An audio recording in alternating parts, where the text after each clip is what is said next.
চট্টগ্রাম বাঁশখালী হুইচিডি ইউনিয়নের বিএনপি কর্তৃক অঙ্গ সহযোগী সংগঠনের কর্তৃক আয়োজিত ইফতার মাহফিলের সম্মানিত সভাপতি, ইফতার মাহফিলে আজকের প্রধান অতিথি, যার নাম না ধরলে হয় না, যিনি ওয়ার্ড থেকে ইউনিয়ন থেকে স্কুল কলেজ থানা জেলা কেন্দ্র পর্যন্ত ছাত্র দলের কলেজ পর্যন্ত সভাপতি ছিলেন, যিনি আজকে থেকে 16 বছর আগে যুগ্ম সম্পাদক ছিলেন, এখনো বর্তমানে নব নির্বাচিত কমিটির 1 নম্বর যুগ্ম আহ্বায়ক হয়েছেন বাঁশখালী।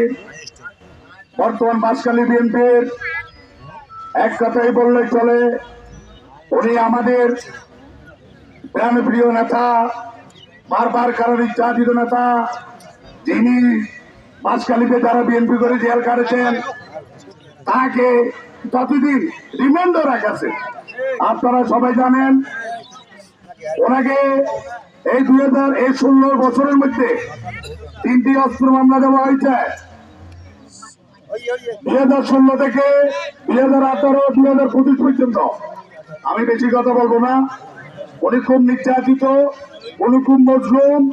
তারা আজকে থানাওয়ারি, জেলাওয়ারি, ইউনিয়নওয়ারি যারা নেতৃবৃন্দ আছে, তারা একদিন জেলও করে নাই, একদিন কোনোদিন এই মামলাও গায় নাই, কোনো আন্দোলন করে নাই।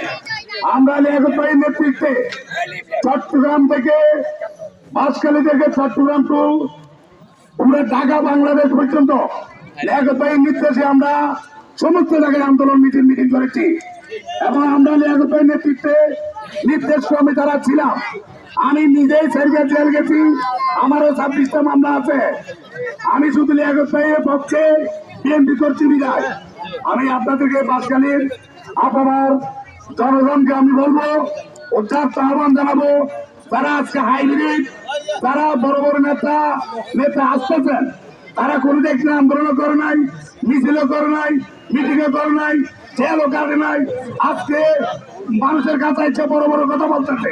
আমি আপনাদেরকে অনুরোধ করবো, সমগ্র পুকুরি থেকে পুকুরি পর্যন্ত আমরা বিএনপি ঐক্য পরিবার একমত ভাবে বাংলাদেশ হাইকমান্ড, বিএনপি হাইকমান্ড থেকে বিশেষভাবে অনুরোধ করবো, বাঁশখালী দানচির প্রতীক নিয়ে আমাদের লিয়াকত ভাইকে বাঁশখালীতে ইনশাআল্লাহ যদি সংসদীয় নির্বাচনের নামের চিন্তা হয়, আমরা বিপুল ভোটে বিজয় হবে ইনশাআল্লাহ।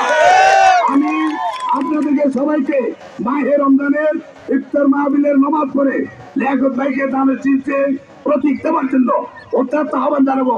আপনারা সবাই দোয়া করবেন। এই শেষে আমার পরিচয় বক্তব্য শেষ করলাম। আসসালামু আলাইকুম।